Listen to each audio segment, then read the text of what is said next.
kahari na aming kapwa. Makamtan din ang kaharian mo. Tahimtim na nagdarasal ang mga anak ng liwanag.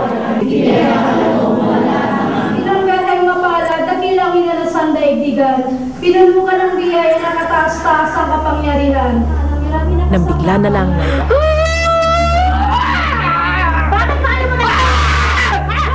sa kubong ito sa isang sulok ng compound nagmula ang nakababahalang sigaw.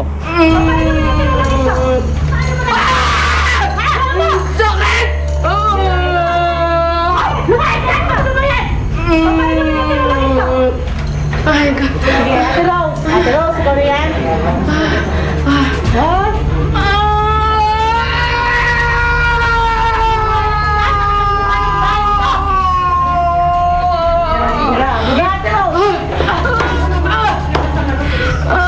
Layasan mo na kapag lupang yan, ha? Bugati. Ate Rose. Hindi. Nabana mo yan, ate. Huwag mo yung palukod sa katawan mo, ha? Ang sakit. Sige. Bagamat tilang nakababahala, para sa mga manggagamot ng samahan, normal na raw ang ganitong mga eksena.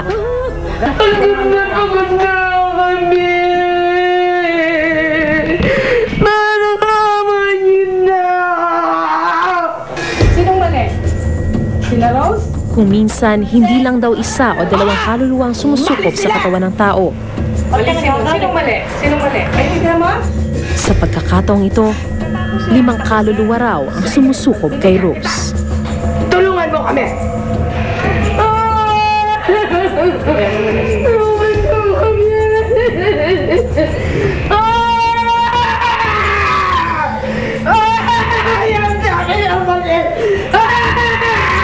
Sige, pagkakataon mo to. Ano sabi mo na? Sige, Nino, sino pahirap sa inyo? Ilang kayong pinahirapan? Ilang kayong pinahirapan? Ilang kayong nakalibing doon? Ilan? Maigit kami 30. Anong gusto mo? Kulang pa yung panalangin. Kung anong alam nyo, gawin nyo. Matulungan nyo kami. Bilisan mo para ano masabi mo lahat. Pagkatapos lang, ilang minuto lang. Pagaling ka na. Hindi ka ba naawa kay Ate Rose? Sarado na yan. Ate Rose. Ito na yan. Ate Rose. Ito.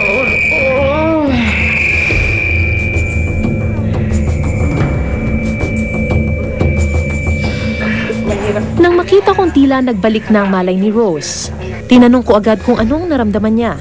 Kaya lang, bigla lang naman medyo ganito po. Tapos parang buong hanggang dito na mamanhid. Wala na siyang alam na kasi lokob na lokob. Basta ngayon, masakit lang ang ulo ko.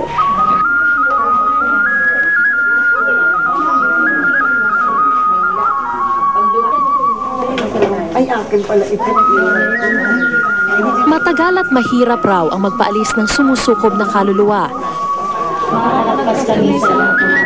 Una, kailangan ng taimtim na panalangin mula sa pasyente at manggagamot. Makamtan din ang kaharian mo, to pa rin ang yanais mo rin sa lupa kasama ng sa langit. Sinusundan ito ng pagdadampi ng manok sa dibdib. Ginamitan namin siya ng manok kasi malakas talaga yung sapi niya. Ang sumasalib sa kanya ay kaluluwa. Ginagamit namin sa panggagamot ay yung manok para dun isalin yung karamdaman ng tao. Para hindi naman kami, bilang manggagamot, hindi kami ang talaban ng sapi niya, hindi kami ang balikan.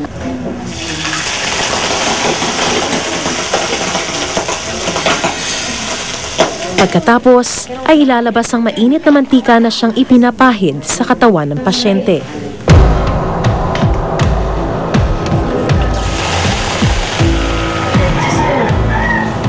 Kung di uubra, nilalapatan pa nila ng dinasalang papel na may mantika ang pasyente.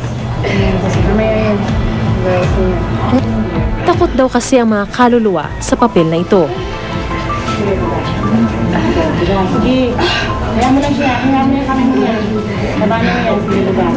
At para tuluyang mapalaya sa mga sumasanib na kaluluwa,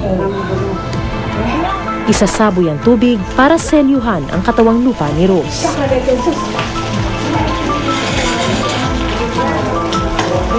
Saka magpapagpag ng walis tingting para umalis ang mga kaluluwa sa paligid. Isang paraan ko ng pagpapaspas sa kanila. Dinami-dami na ng pinuntahan kong manggagamot.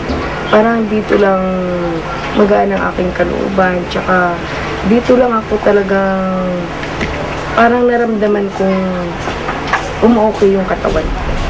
Pero ako kasi talagang naniniwala ako sa spiritual. Pero kung hindi, matagal na akong patay. Minsan na raw siyang nagpatingin sa doktor. Ngunit siya rin ang tumangging magpagamot dahil sa kawalan ng tiwala sa mga ito. At maging ang mga gamot na inireseta sa kanya, hindi rin niya ininom. Gusto ka na mamit ni Nanay Jerome? Pagkatapos ng gamutan, sumama ako sa pagtitipon ng mga manggagamot sa isang kubo. Okay rin po. Dito ko nakilala si Nanay Thelma, ang kanilang pinuno at siyang nilulukuban umano ng banal na espiritu ng Birheng Reynang Mapalad. Pero sino ba talaga ang Birheng Reynang Mapalad?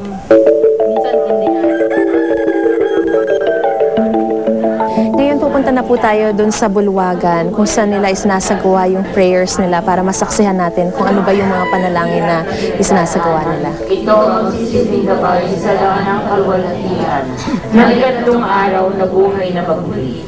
Umakyat sa langit, naluklok sa kanan ng Diyos ang mga pagpangyayari sa lahat. Ang dinarasal nila yung tres-treseng panalangin. Kanina, nung pinakikinggan ko, halos wala namang pinagkaiba yung kanilang credo dun sa Apostles' Creed ng mga Katoliko. Sa pangalan ng Diyos Ama, Ina, Diyos Anak, Diyos Espiritu Santo. So, Katoliko kayo? Tapos, paano nagsimula po yung calling na yan? Naririnig ko ang boses niya, sinasabi niya sa akin, maski nung mahulog ako sa saulog noon, akala ko patay na ako, tumilapon ako eh. Boses po ninyo. Ng ama, kilala ko siya. Paano niyo po siya nakilala? Nagpakilala sa akin. Tinatawagan na pala ako, ikaw si Thelma. Sasabihin mo sa kanila kung ano ang nararapat para maligtas sila ngayon dito sa mundo. Nang marinig ko ang mga sinabi ni Nanay Thelma, Paano siya nagpakilala sa... mas lalo akong nahiwagaan sa kanyang katauhan.